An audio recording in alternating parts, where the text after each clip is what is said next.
2 പതിറ്റാണ്ട് മുൻപ് തെന്നിന്ത്യൻ സിനിമാ ലോകത്തെ പിടിച്ചുലച്ചതാണ് നടി പ്രത്യുഷയുടെ ദുരൂഹ മരണം. 2002 പ്രത്യുഷയെയും കാമുകൻ സിദ്ധാർത്ഥിനെയും വിഷം കഴിച്ച നിലയിൽ ഹൈദരാബാദിലെ ആശുപത്രിയിൽ എത്തിച്ചത്. അന്നത്തെ രാഷ്ട്രീയ ഉന്നതരുടെ മക്കളിലേക്ക് വരെയും സംശയമുണ്ട് നീണ്ട കേസിൽ നടിയുടെ കുടുംബം കുറേ നിയമ പോരാട്ടങ്ങൾ നടത്തിയതാണ്. ഒടുവിൽ പ്രത്യുഷയുടെ മരണത്തിൽ സുപ്രീം കോടതി അന്തിമ വിധി പ്രസ്താവിച്ചിരിക്കുന്നു. നടി ആത്മഹത്യ ചെയ്തതാണെന്ന കീഴ്ക്കോടതികളുടെ കണ്ടെത്തൽ അംഗീകരിച്ച സുപ്രീം കോടതി ആത്മഹത്യാ പ്രേരണാ കുറ്റത്തിന് കാമുകൻ സിദ്ധാർത്ഥ് റെഡ്ഡിക്ക് ലഭിച്ച 2 വർഷത്തെ തടവ് ശിക്ഷയും ശരിവെച്ചു.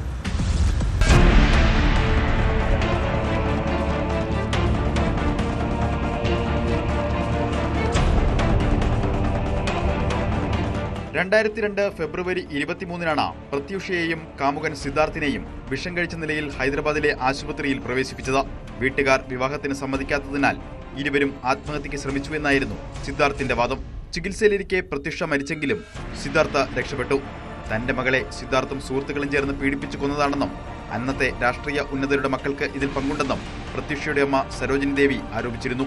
ഏറെ കോളിളക്കമുണ്ടാക്കിയ സംഭവത്തിൽ 23 വർഷങ്ങൾക്ക് ശേഷമാണ് സുപ്രീം കോടതിയുടെ അന്തിമ വിധി വന്നത്.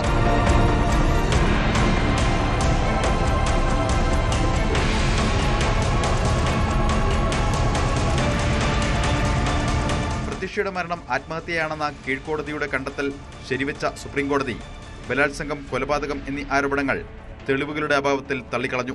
ജസ്റ്റിസ് രാജേഷ് ബിന്ദൽ, ജസ്റ്റിസ് മൻമോഹൻ എന്നിവരടങ്ങിയ ബെഞ്ചാണ് വിധി പുറപ്പെടുവിച്ചത്. മരണത്തിന് കാരണമായത് വിഷം ഉള്ളിൽ ചെന്നതാണെന്ന് മെഡിക്കൽ തെളിവുകൾ വ്യക്തമാക്കുന്നുവെന്ന് കോടതി നിരീക്ഷിച്ചു. കേസിലെ പ്രധാന പ്രതിയും പ്രത്യുഷയുടെ അന്നത്തെ കാമുകനുമായിരുന്ന ഗുഡിപ്പള്ളി സിദ്ധാർത്ഥ് റെഡ്ഡിക്ക് ആത്മഹത്യാ പ്രേരണാ കുറ്റത്തിന് ലഭിച്ച 2 വർഷത്തെ തടവ് ശിക്ഷ കോടതി ശരിവെച്ചു.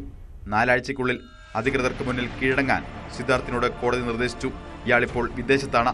ഹൈക്കോടതി വിധിക്കെതിരെ സിദ്ധാർത്ഥ് നൽകിയ അപ്പീലും മകളുടെ മരണം കൊലപാതകമാണെന്ന് ആരോപിച്ച് സരോജിനി ദേവി നൽകിയ ഹർജിയും കോടതി തള്ളി.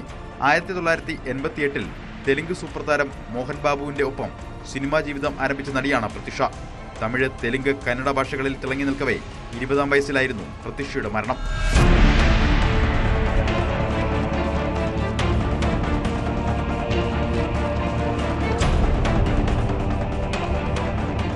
News desk, news 18. കൂടുതൽ വാർത്തകൾക്ക് news 18 Keralam YouTube channel subscribe ചെയ്യുക.